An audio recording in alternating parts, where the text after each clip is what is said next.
on the Talkback Show, on the radio, or whatever audiovisual device you choose to use. Welcome to the GBC podcast, where we talk about the Packers in our hometown of Green Bay. This is episode 49, created on August 20th, 2023. I'm John. I'm in Appleton, Wisconsin. Along with me are Jeff in Minnesota, Neil on the East Coast, and our guest tonight, Bill Johnson from 1430 ESPN Beaver Dam. Say hello, gentlemen, and tell us what you're drinking. Hello, gentlemen.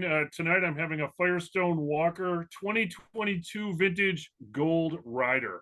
So I was just in Canada, and so I got some Canadian beer. So I got the Slake Stone's Throw IPA from Ontario, After years and years and years, and JD can attest to this, of hitting all those world-famous happy hours in Stevens Point, Wisconsin, at places like Buffy's Lampoon and the Big Moon Saloon, where you tapped your own beer off of the wall. I over-celebrated at my buddy's dad's celebration of life and decided to quit drinking. So I'm about 14 and a half months sober, and I'm drinking water for this evening. But I that doesn't impede my ability to say stupid things. So, Bill, congratulations on that. Stay hydrated. All right, I have a tried and true Crown and Coke tonight.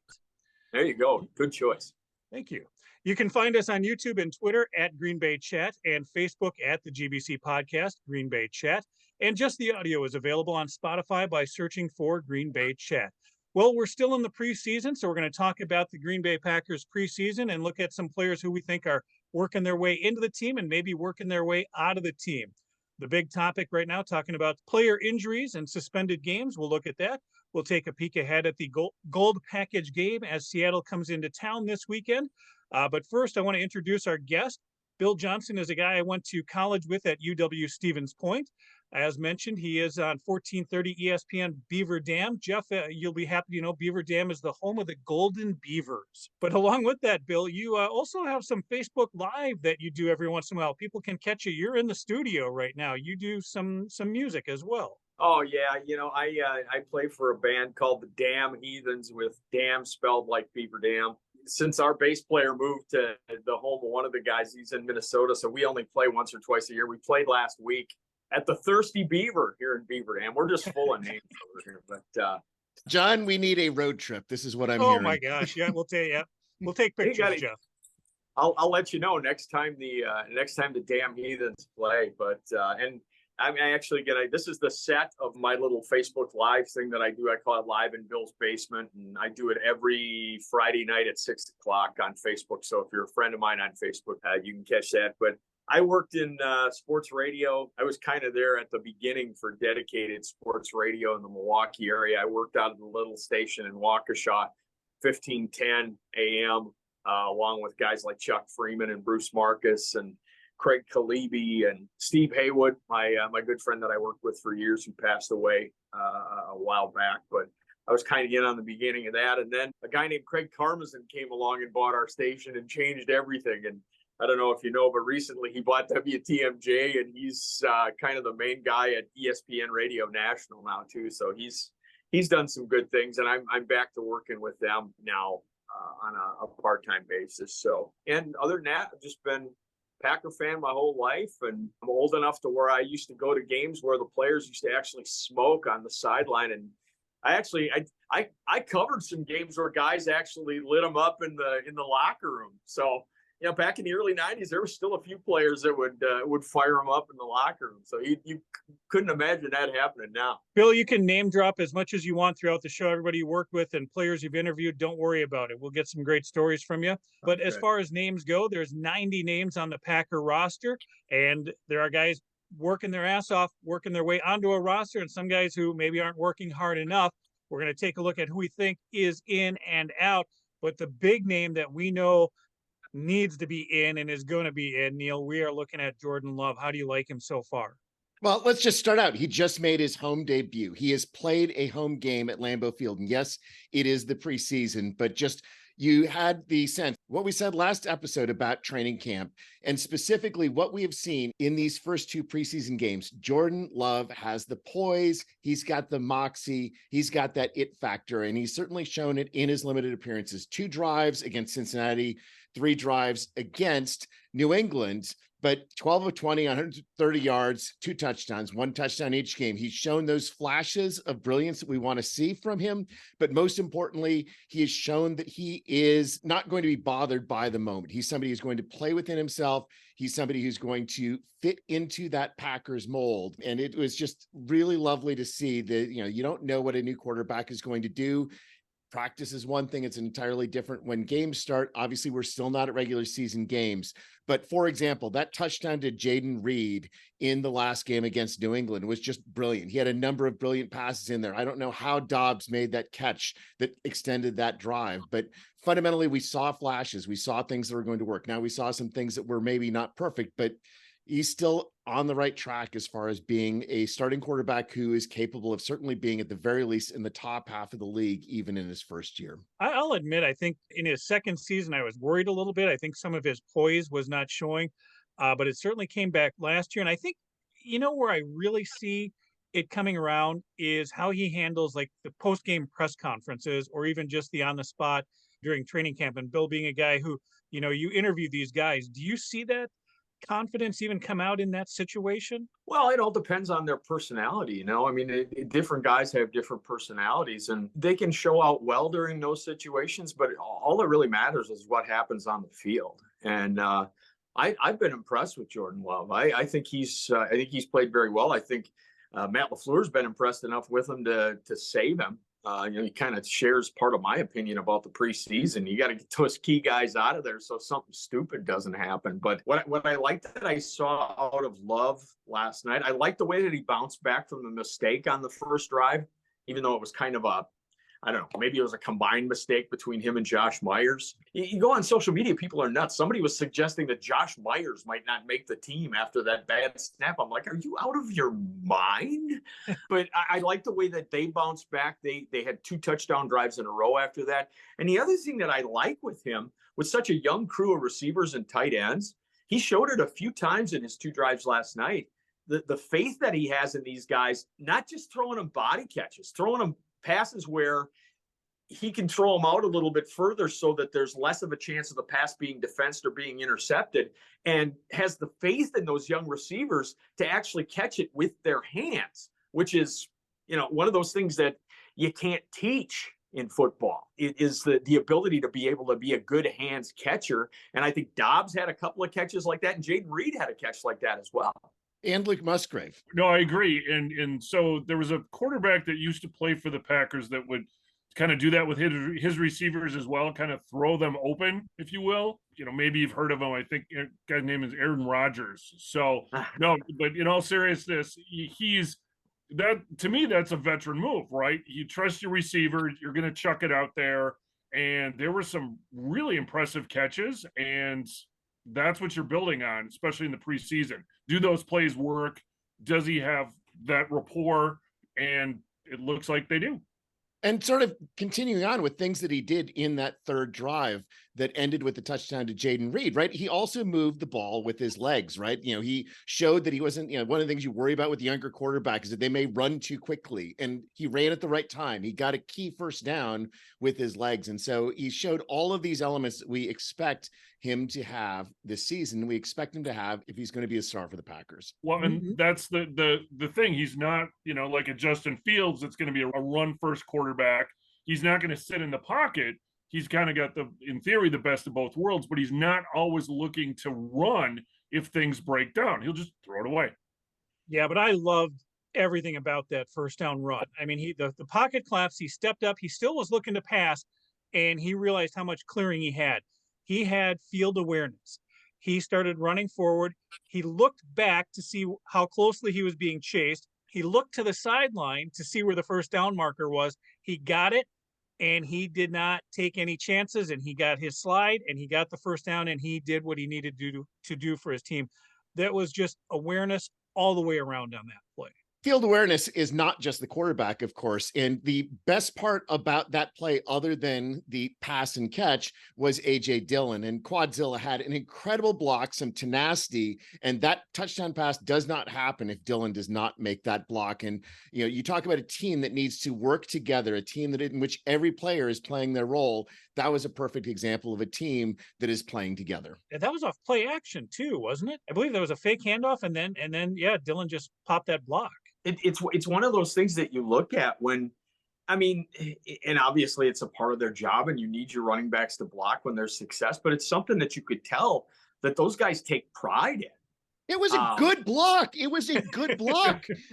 This was not some half-assed, running back. Just getting in the way. It was a good block, and he just kept going on it. It was just gorgeous to watch. Everybody, we've talked so much about what the passing game is going to be like with Love at quarterback, and the young receivers and the tight ends, and how well they've played in the scheme, and how they're gonna give him the opportunity with shorter passes and things like that. I really liked the way that they ran the ball against the Patriots. And part of that was the fact that their backs were blocking well, but everybody was blocking well. I thought that's the one, and I know it's just a preseason game, and I think less of the preseason than most people do. But I couldn't help but thinking, man, if they could run the ball like this, they're going to be a pretty good team. If you can go out there, and Bill Belichick has made his living off this for how many years? If you can go out there and you can run it for 4 or 4.5 yards every time you have it, I mean, you can get a lot of things accomplished. And that's what they did. When they had their first unit in there, they ran the ball really effectively. I was really impressed. And they ran effectively without Aaron Jones doing anything after the first play, right? I mean, imagine when we actually have a game plan that says we're actually going to take advantage of our best running back. Obviously, sure, Matt LaFleur does not want to risk him in the preseason appropriately. But yeah, I agree with you entirely. I think that the running game is really going to shine this year in a way that LaFleur always wanted it to shine. But with Aaron Rodgers in the way, he never could do the exact game plans he wanted. I think it's going to be a really exciting year for the running game. Well, and to that point too, it's that, okay, we're going to run the ball now, and you can't do anything about it, or going to, almost like the Wisconsin Badger playbook, right? We're going to run this thing 40 times a game. What are you going to do about it? Basically nothing. So hopefully that kind of mentality gets picked up as well. Yeah, and I don't think that gets emphasized enough with this Packer team. And it's always been that way. I think that's always been a part of LaFleur's mentality. But I think just because they've had Rodgers and they've had, Adams for all the years they had him, and the passing game has been, so central, they've always had a good running game. And I think deep down inside, what they want to do is impose their will. Yep. And just run you over. For a short period of time in a meaningless game, they imposed their will against the greatest coach ever. And I think that had to mean something. Absolutely agree. No, it was good to see, and hopefully that's not going to be forgotten as the season goes on, because my guess too is that Jordan Love is not, he's going to be looking to the running game to bail him out as well. What about on the defensive side of the ball, Neil? Who are you liking so far that's strong, that we expect to be strong, that's going to is really progressed from last year? John, you watched the game, right? I mean, Enigbari was an absolute beast yesterday. He was an absolute beast. 2 sacks, forced fumble, then recovers the forced fumble. Enigbari clearly has made a leap in his game compared to last year. And you look at that entire front 5, your front 3 and your edge rushers, and oh my word, we've got so much talent there. And just a reminder, Kenny Clark wasn't playing yesterday. Wyatt played in a fairly limited role. Rashawn Gary is still not made it back out there. We've got Preston Smith, Rashawn Gary, Devontae Wyatt, Colby Wooden, who had an absolute beast of a game yesterday as well. Lucas Van Ness, relatively limited time out there yesterday, but also somebody that we expect to make major contributions in the pass rush. And then Carl Brooks, who's just really been another one of these stars of the preseason, somebody who performed really well at Bowling Green, but you don't know how Bowling Green is going to translate to the pros. And Carl Brooks has absolutely passed the eye test so far this year. So, as far as rookies, the Wooden and the Brooks, add that to Enigbari making a leap, and the players that we had last year and the players that we didn't have most of last year because of an ACL injury, we're going to make the opposing quarterbacks feel the pass rush and put some pressure on. I think that's where our defense really has the opportunity. Of course, the D-backs then can take advantage of that pressure. But, we're not going to need to blitz all the time in order to put that pressure on. We've got a great rotation of players who are going to be able to push the pass rush and really get the quarterback down. Well, and if there's going to be something worthwhile in the preseason, we mentioned Love in the offense bouncing back from the blown snap and the turnover on the first drive. It seems like Valentine has been in on every single play on defense, and he got burned on the one touchdown. But he bounced back and he played well again. So I thought that was big. I think he's going to be a contributor on some level for them. And the other thing that I like, and again, it's not a specific player, it's more of a scheme thing. There was a few times, and I think even one of the sacks that they got, they did it rushing 4. That's kind of like running the football down somebody's throat. If you get after the other team's quarterback with 4 guys rushing the passer, that helped. There was some pretty encouraging things schematically that they did against the Patriots. Well, and hopefully we're getting to that point because there's so much talent, so many high draft picks that they're actually starting to kind of believe in it. Whether that's, Joe Barry, he's coaching a little different, maybe because he's seeing the field differently because he's up in the press box now. He's not on the field. Maybe he's calling the plays differently. I don't know, but that's what we want to see is that they shouldn't be bad. I mean, they should be really, really good.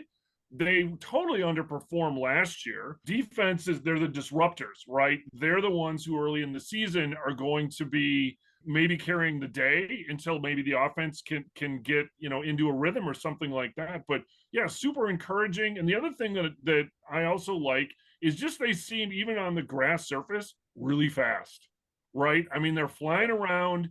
There were a couple of, busted plays, things like that. But it wasn't that they were completely out of position. It's just it was close. But yeah, that team speed, that youthfulness, that I think that's going to help as well. Well, and then again, remember, Jair didn't play last night. Yeah. Stokes is not yet fully back. All right. We've got even more talent that's coming back in the secondary as well. So I want to go back to Valentine because, you made the statement, Bill, that he was involved in every play. So yeah, we allow a touchdown. It's Valentine. We have passes defended. It's Valentine. Defensive pass interferences twice. It's Valentine. He's obviously somebody who is really physical and really going to be enjoyable to watch most of the time and frustrating a small amount of the time. And hopefully that latter part gets minimized as he gets more experienced. And this is a guy, a 7th round draft pick who is working his way onto the team. And we can even start taking a look at that. Who are some of the guys that are working their way onto this team? And I'll throw one out to you that I like. And I mentioned it to you guys last night in Emmanuel Wilson, the running back. He is he had the impressive game last week and then last night added to it to just say, yeah, I'm making this team. He's showing what he needs to show. Malik Heath is showing what he needs to know as a receiver. These are guys that I think are really working their way onto the team. And last year, they kept every drafted rookie, which was amazing. I don't know that they can do it this year, but there are guys that are ready to go that are going to surprise and make this team. I'm going to pull into the statistics here for Emmanuel Wilson. 21 rushes, 174 yards, and 2 touchdowns in 2 games. Yes, it was not against the first team, but he looked the part. I think looking the part, right? He looked like he could see the holes. He looked like he could accelerate into the space. He had the right, the right vision that you want to have in a running back. He looked the part, most importantly.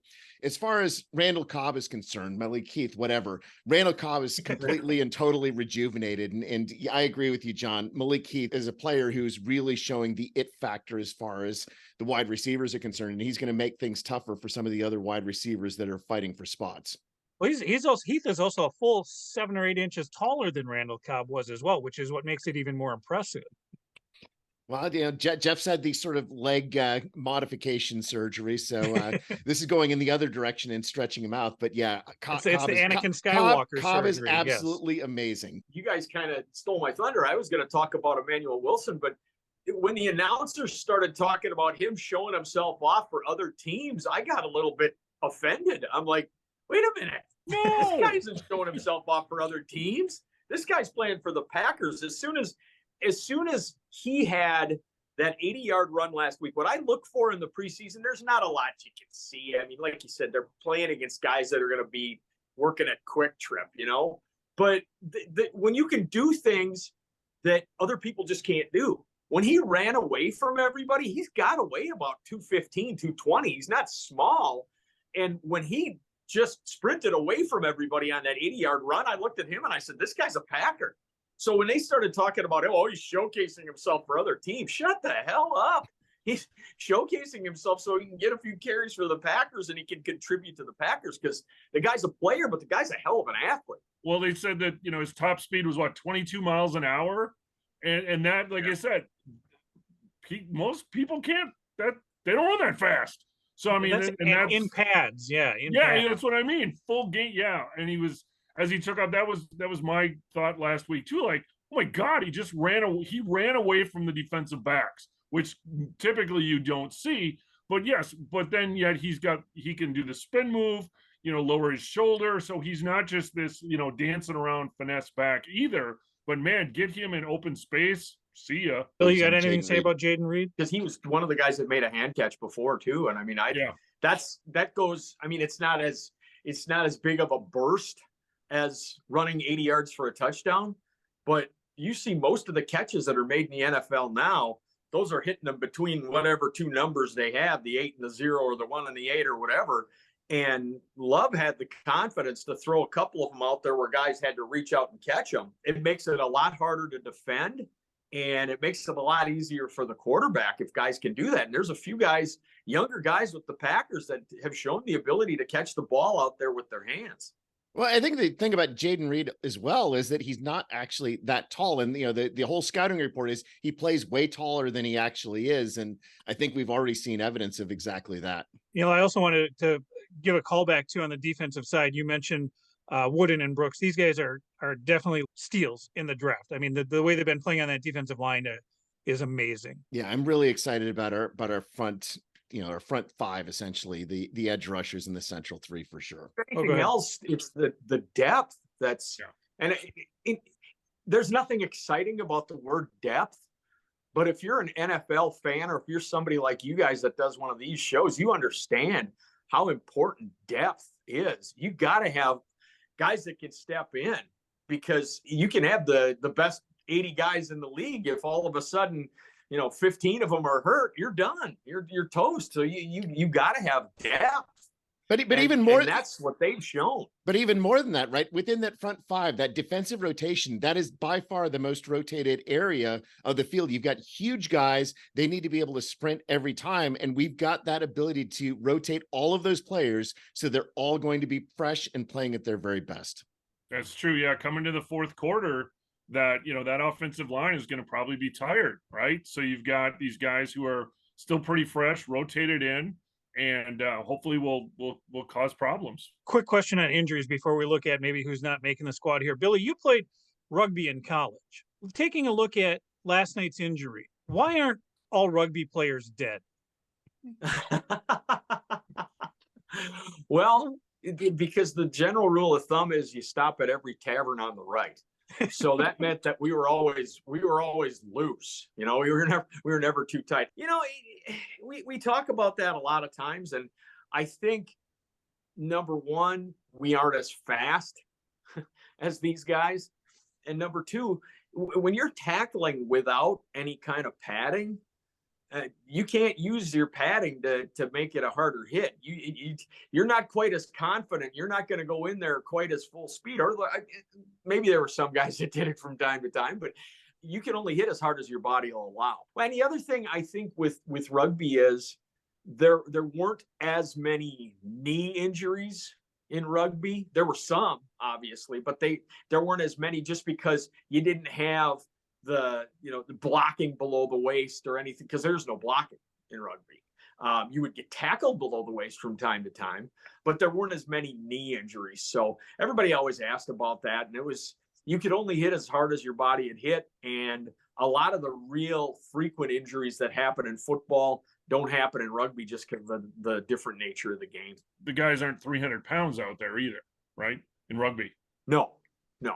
Yeah, There was, speed is I mean, the there was bigger guys out there, but yeah, no, you didn't have a ton of guys that were, over 300 pounders. No.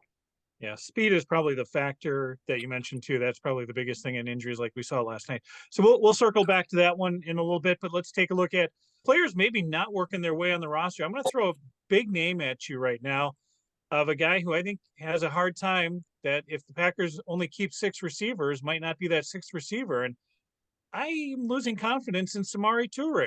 Where do you guys stand on Toure, or who else do you see as working in that role? Well, let's look at who we've got, right? So Watson, Dobbs, and Reed are absolute locks. They're going to be our top 3 receivers. And then you've got Toure, Wicks, Heath, and DuBose.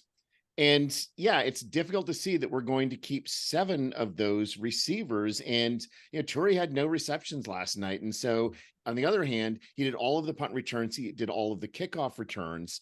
But definitely, the question is Gutekunst going to be thinking about, well, I want to keep my draft picks from this year. If you're going to keep all your draft picks from this year, you either have to cut Toure or you have to keep 7 players, because I don't think at this point you can cut Malik Heath. I think he's going to find a position somewhere else. You can't hope that Heath is going to go on to a practice roster. How many tight ends do they normally keep? Do they keep 3 or 4 normally? I think 3. We've done 4. We've done 4 before as well. I mean, certainly we have open positions because of tight ends with the injury.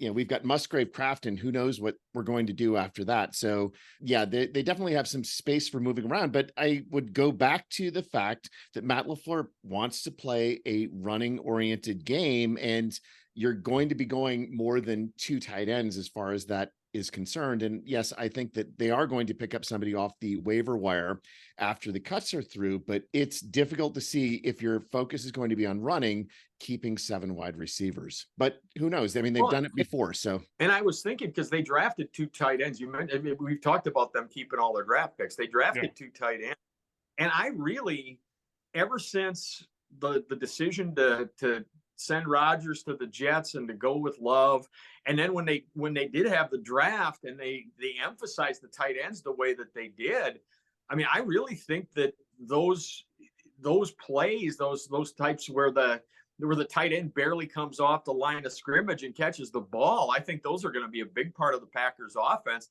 That and the fact that I think tight ends are maybe a little more versatile on special teams.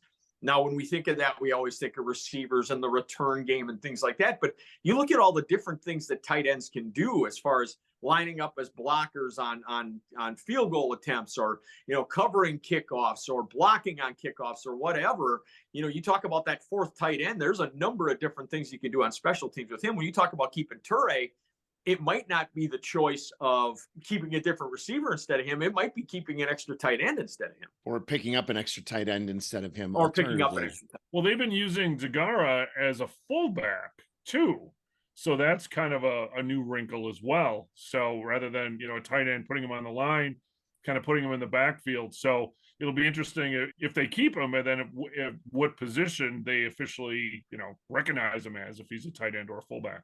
Yeah, Sure. DeGuara is my number 1 player who is on the edge. Who is, we're now multiple years in, and he's still not made his mark. And the 3rd round draft pick curse, I think, may fall down on Josiah DeGuara this year. In my view, the only reason for keeping him is if we've got a shortage of numbers and we can't find something else off the waiver wire. But I think that this might be the year that DeGuara does not make the team. Well, and with getting back a little bit to the tight end, the Travis Kelce, right? Go, 4 or 5 yards down the field and sit there, or and turn around, and the ball's on you, and then do something because you're 6'6", 260, and run over the defensive backs at that point. That's hopefully the Packers will start using that, utilizing the size they have at tight end, the speed they have at tight end, and that's pretty effective against defensive backs and other teams. Now, granted, are these tight ends going to be the next Kelce? I doubt. Maybe that would be awesome, or Gronkowski, or whomever, but that opens the playbook a little bit. That's something we have not seen that in the Packers playbook as of late. Well, and I made a bold pronouncement the other day when I was on with Wildy, and he gave me a little bit of a sideways look on it, but I'm dead serious. I know that they were probably exaggerating a little when they said that Luke Musgrave was the fastest guy in practice the one day, but to even suggest that about a guy that big is something else. And I've been very impressed with what they've done with him, and also impressed with the fact that even though he's a rookie, they've limited him quite a bit. I said, if everybody stays healthy and if they run the offense that I think they want to run, I think he's got a chance to be the NFC Rookie of the Year. Wow. And I mean, All right. Normally you don't think of a second round tight end that was hurt most of the season last year doing it. And again, it all depends on him staying healthy. But I think if he can stay healthy, I think he's going to be the target of a lot of those little passes and get a lot of run after catch. I mean, All right, you heard it here first. He has certainly shown those flashes so far in the preseason. And I think I agree with you. You look at what Matt LaFleur has done in the preseason, he's thrown some long passes that are essentially, let's go and try to stretch the field, but it's been a lot of shorter things, things that you're going to build the confidence of your young quarterback. And guess who's going to catch a lot of those passes? Your tight end. And yeah, I agree with you entirely. I think Musgrave is well set up that if he stays injury-free, having a really big year. All right. So now if you had watched the game Saturday night on NBC 26 local broadcast or throughout the Packer television network, during the pregame, they did a piece. Now, your first round draft pick is not going to not make the team. We know that.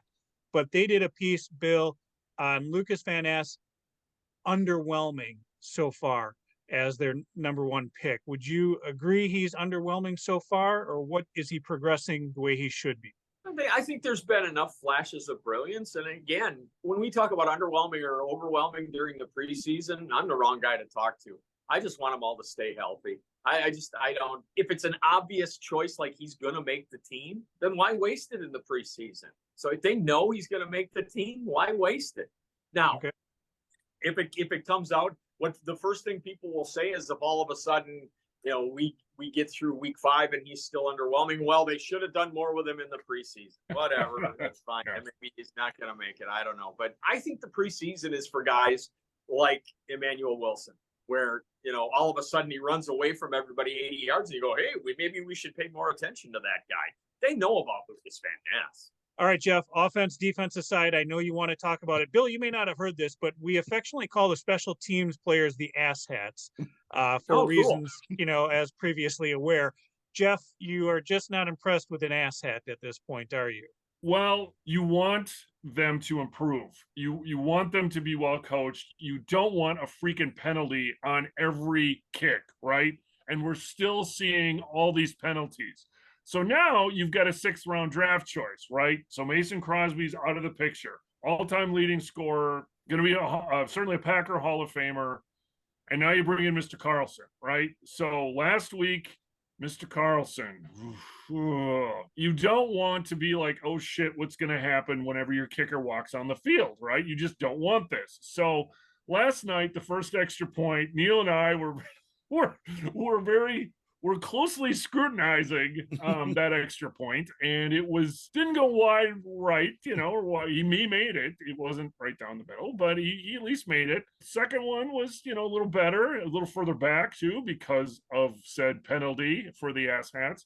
But then there was a field goal made, a 52-yard field goal. So, okay, that's good, but there's still lots of questions with the ass hats. And is this 6th round draft choice going to make the team? But I don't think they haven't brought anyone else. This is one position where they've not brought any competition in. I think that they are committed. I mean, Rich Bisaccia did coach his brother to be somebody who's a consistent NFL kicker. And I think that they see that same vision as far as Carlson, right? They know that if they lose a game or two this season because of kicking, it's not probably going to make a difference as far as the overall outcome of the season, but you can see the potential. I mean, that 52-yard field goal was really long and really straight. That was a really good field goal. And you correct a few mechanical things, you get that native ability that you saw in that field goal, and you've got somebody who's going to kick for the Packers for a long time. But I also made the comment too, some of the kickoffs were short. I mean, granted, the one where there was a 15-yard penalty, of course, but that wasn't even close to the goal line. I mean, some of those kickoffs were short. And again,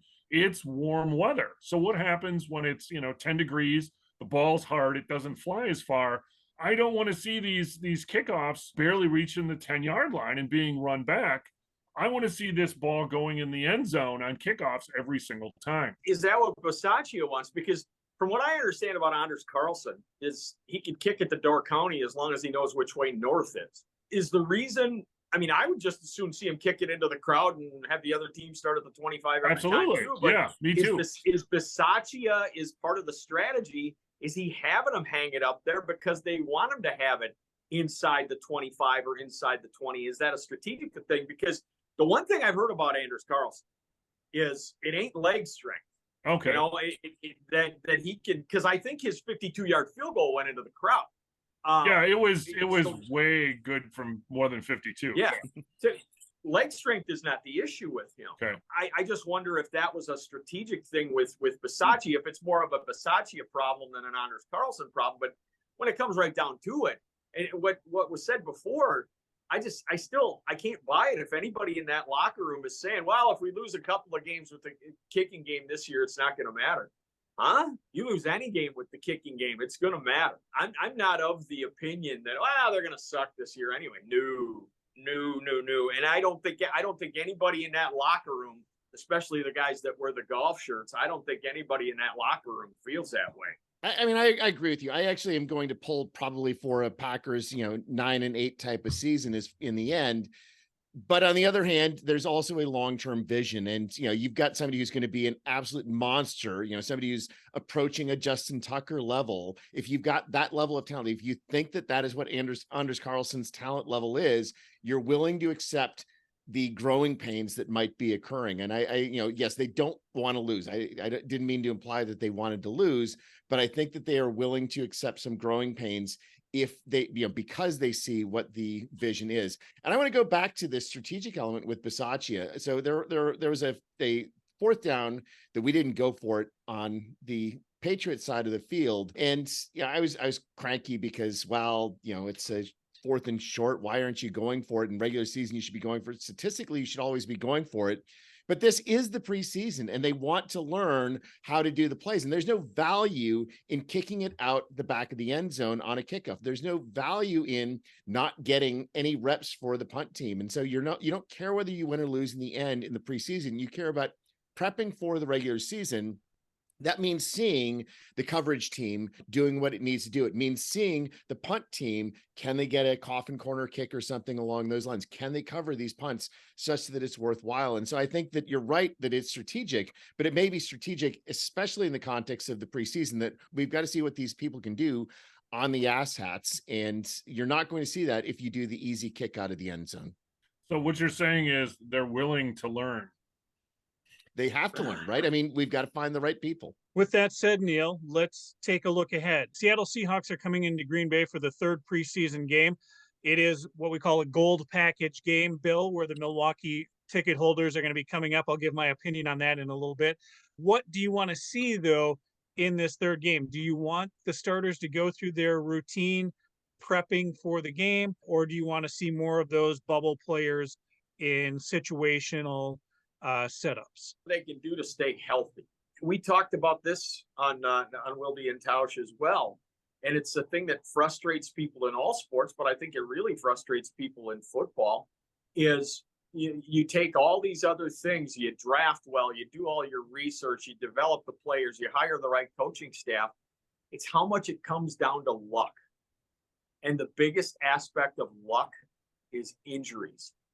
You can't prevent injuries. You can try, you can do your best, but guys are going to get hurt, and it all depends on who it is and how long they're out. I mean, we can sit here and talk in these glowing terms about, what they're going to do this season, or, I think they're going to be better than Neil does. And maybe I think they're going to be better than other people think they're going to be too. But if David Bakhtiari gets hurt in the first week and he's out for the whole season, that changes my opinion of things considerably. And that's just luck. That's not a matter of, unless you don't consider it luck when you have an aging left tackle that's that important to your team. But that's where it is. If he gets hurt, or there's a few other guys too.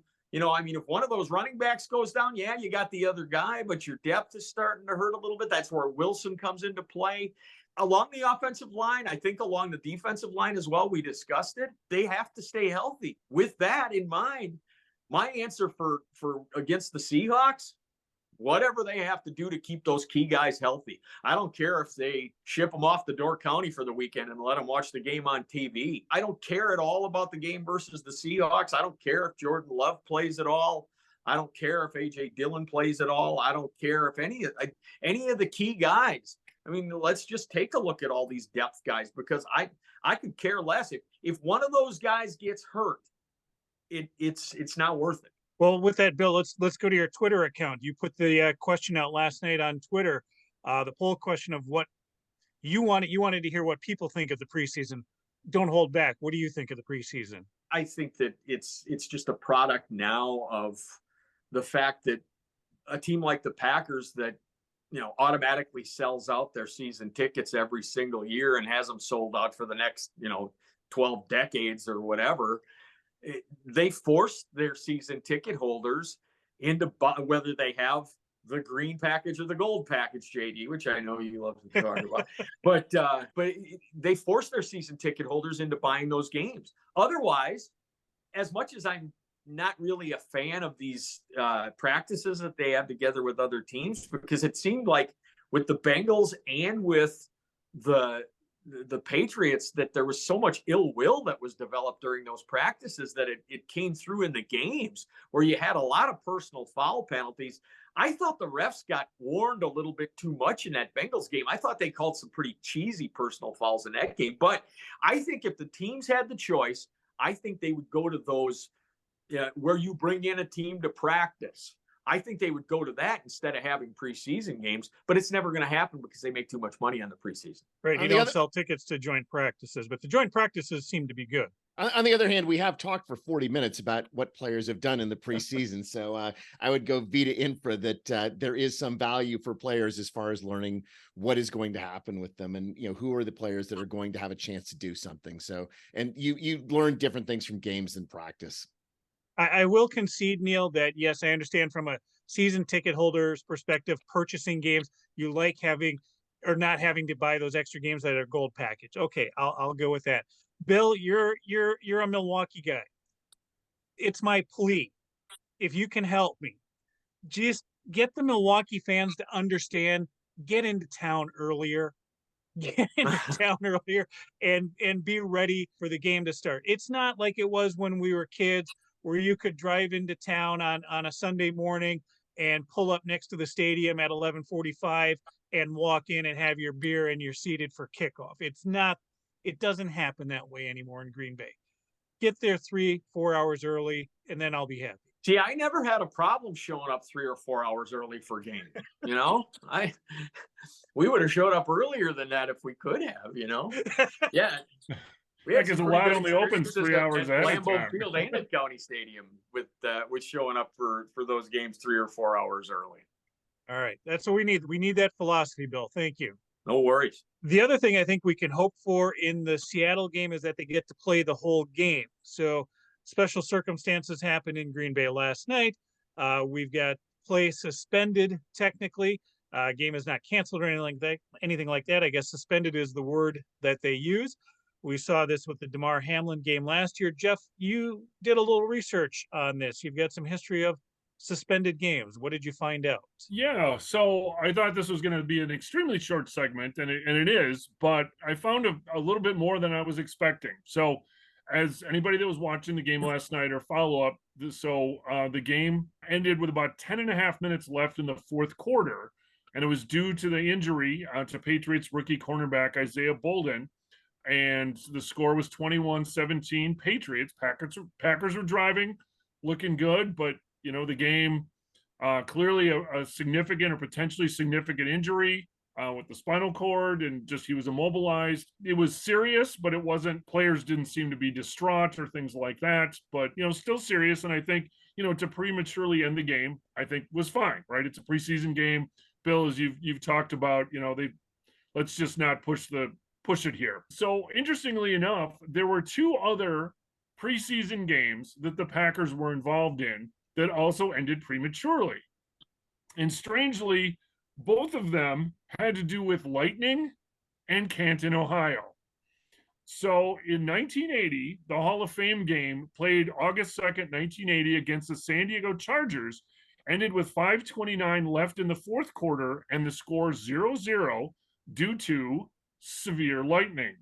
Over 2 decades later, on August 4th, 2003, in yet another Hall of Fame game, the Packers lost 9-0 against the Kansas City Chiefs when the game was called with 5:49 left in the third quarter due to severe rain and lightning. You know, in terms of an injury happening, this is the first time, at least that I could find, where a game was in the process of being played and then stopped prematurely.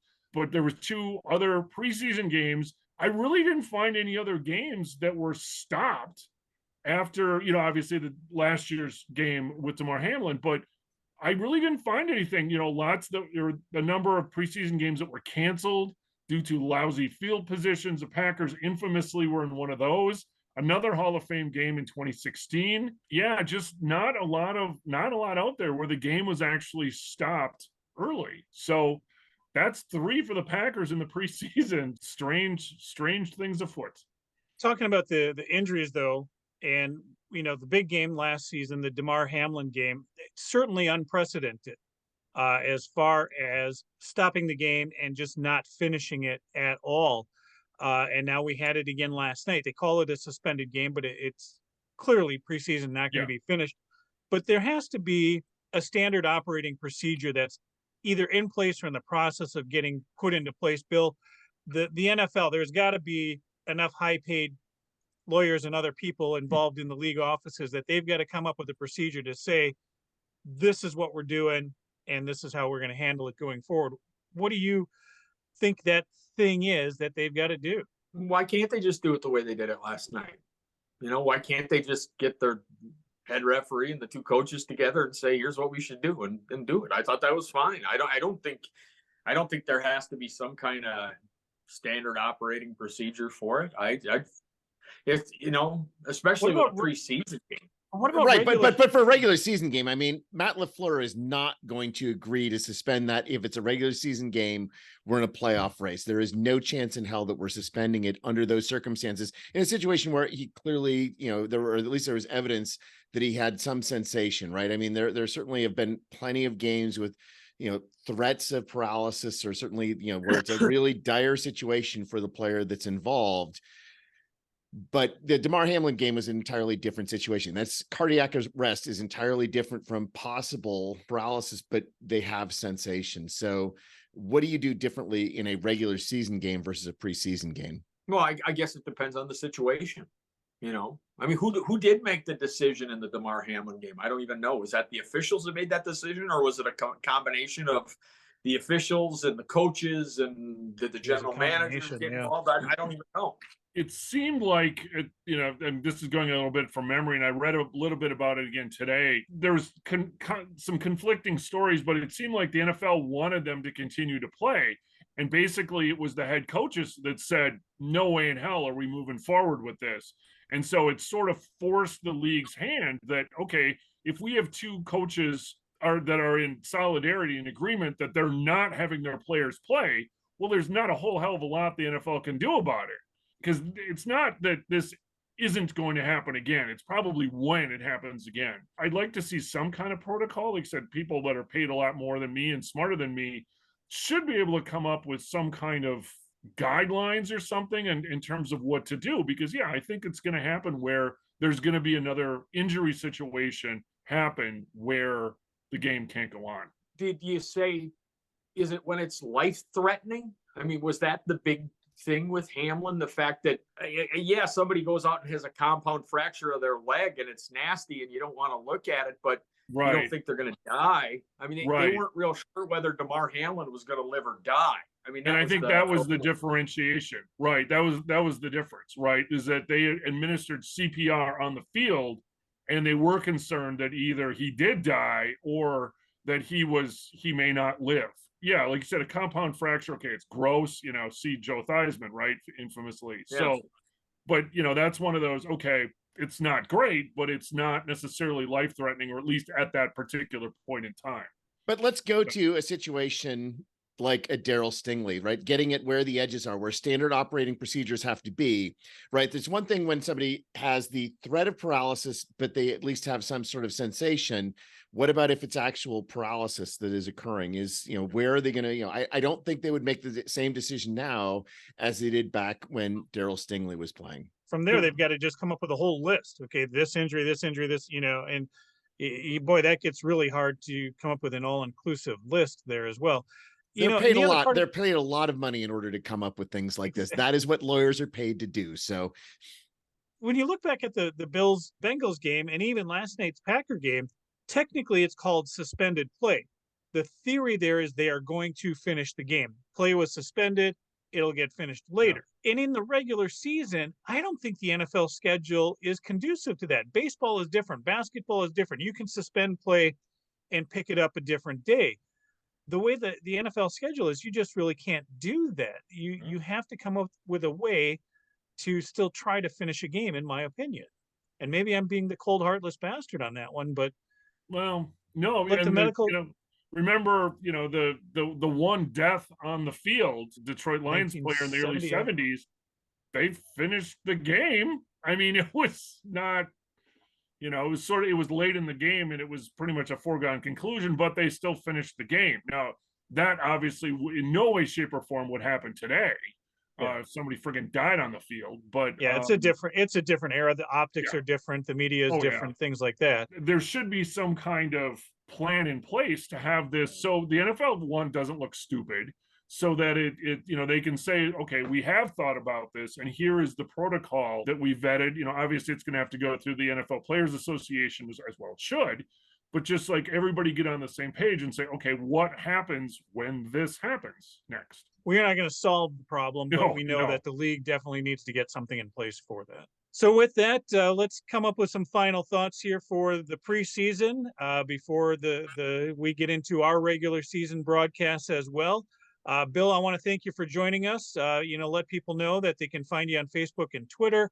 We'll get some links out on our pages. Your Saturday night Facebook Live when you're performing music is spectacular. I want to let people know they can get some great classic rock there. I realized too, too late, we probably should have done a pop culture quiz with Bill like we did with Scott Lynn. That would have been fun as well. Next time, Bill. All right. So your thoughts on the season, Bill? What do you like? You know what? And I keep going back to my visit with Wilde and Tausch, but I just, in listening to them and in listening to sometimes them and sometimes their callers, it's like, when did it stop being fun?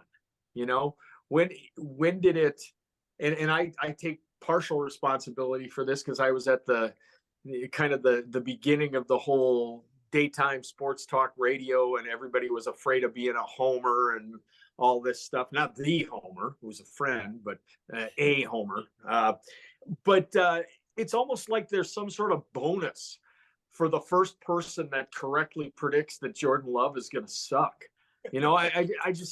I don't understand this. I want it to be more fun. I want people to be a little more positive, but it seems like there's so much negativity surrounding the Packers in the post Aaron Rodgers era. I'm encouraged. I think they've got a lot of young talent. I think Love is going to be better in his first year than people think he's going to be. I mentioned before the luck aspect as far as the injuries go. I think they could win as many as 11 games if they can stay healthy. And that'll put them right in the spot for a playoff spot. And I don't think a lot of people are looking in those terms, but I think they're talented all around. And again, if they can have relatively decent luck with injuries, I think they can win as many as 11 games. Living here in Minnesota, watching some of the Vikings preseason games, I mean, they're struggling to score. Watching the quarterback series on Netflix, seeing how the Vikings so overperformed last year with their record, the 13-3 historic comeback. I think this division is just totally up for grabs. I don't think that there's one alpha team here at all. They all have glaring weaknesses. They all have strengths, and I'm optimistic, as you are, Bill, that if the injury luck really shines on them, in terms of they don't have injuries and they maintain a good, mostly healthy roster, I think they can do. They can win a lot of games in the division and and shine in the division. Yeah, I agree with both of you at a fundamental level. I am optimistic enough to think that we will do better than 500, but I also think that going with Jeff's thought, I think this could be the year that a sub 500 record wins the NFC North, and why not us if that's where it goes? I have three final thoughts as far as thinking about where we are going forward. First of all, it was great watching football last night and last week, but specifically, it's not really the football season until I've got a cooler, my laptop on top of a cooler, and Jeff's watching football on top of the cooler with me. So Yes. thank you for joining me remotely. Secondly, we haven't talked about Sean Clifford. Sean Clifford has had a broadly impressive preseason. There were a lot of people who thought that he was overdrafted, being a fifth-round pick, given his accomplishments or his very variable accomplishments at Penn State. But Sean Clifford's 33 of 45 for 345 yards in that preseason. He's shown flashes of brilliance. He's shown flashes that are maybe not so brilliant. There's some comparisons to Favre, although he doesn't have that arm strength, and Favre's arm strength was pretty critical for overcoming those things. I'd like to see what Sean Clifford can do against a first-team defense, and maybe we'll see a little bit of that next week. And then finally, talking about linemen, I really liked what Sean Ryan was doing in the opening day of practice. I liked what Sean Ryan did last night, and so I think Sean Ryan might finally be the person to break the third-round curse. All right, and tailgating is back in Lot 1 at Lambeau Field. We'll talk more about tailgating as we get into the regular season. I have said it before, and I'll say it again. I do like the way that Jordan Love has come around. I think that we are going to continue to be blessed with quarterback play here in Green Bay. And the one thing that I've been harping on for about 12 years now on the defense that I've wanted to see is speed. Speed, and that has been on display in spades. This is a fast team, and that is the way that the league has been going. You have to play fast on defense, and the Packers have figured that out. And I'm really looking forward to that being a big factor as this season goes on. All right, Bill, I do have one last question for you. When you're performing songs, who do you lean towards, Beatles or Grateful Dead? I do songs for both of them. I tend to learn. I lean towards whatever's 3 or 4 chords. And they both have a lot of songs that are 3 or 4 chords, so that's good. But I like both of them. I do. A lot of my favorite songs that I play are Beatles and Grateful Dead and Rolling Stones and all that old stuff. And I was going to play Dead Flowers for you tonight, but we couldn't get my guitar to work right. All right, and I know you've got a great story about seeing the Grateful Dead, I think, at Alpine Valley, so maybe we'll catch that one next time as well, right? Oh, yeah. Got a few stories about seeing the Grateful Dead at Alpine Valley. All right. I saw on Facebook, somebody said, did our parents really drop us off at the skating rink when we were kids? And I just said, replace skating rink with Alpine Valley for the Eagles concert. My friends and I, we talked a little bit with you guys about when you graduated from high school. We literally did when we were 15 years old in 1980. We got dropped off at Alpine Valley for the Eagles. That was my first big concert. But all of us were 15. None of us could drive yet. So my buddy Tom Molgard's mom had to drop us all off at Alpine Valley. It was quite an experience. I can imagine. Eye-opening, wasn't it? A story for another time. We all made it. Yeah. All right, Bill, thanks for joining us. And for those of you watching us on YouTube, please hit the subscribe button. It's free. Leave a comment as always. You can also find the GBC podcast at Green Bay Chat. That's all one word, Green Bay Chat. We are on Twitter, Instagram, TikTok, Snapchat, and Spotify. On Facebook, it is the GBC podcast, Green Bay Chat. And may you fully appreciate the magnitude of your impending good fortune. Thanks for joining us. Good night. Night. Good night.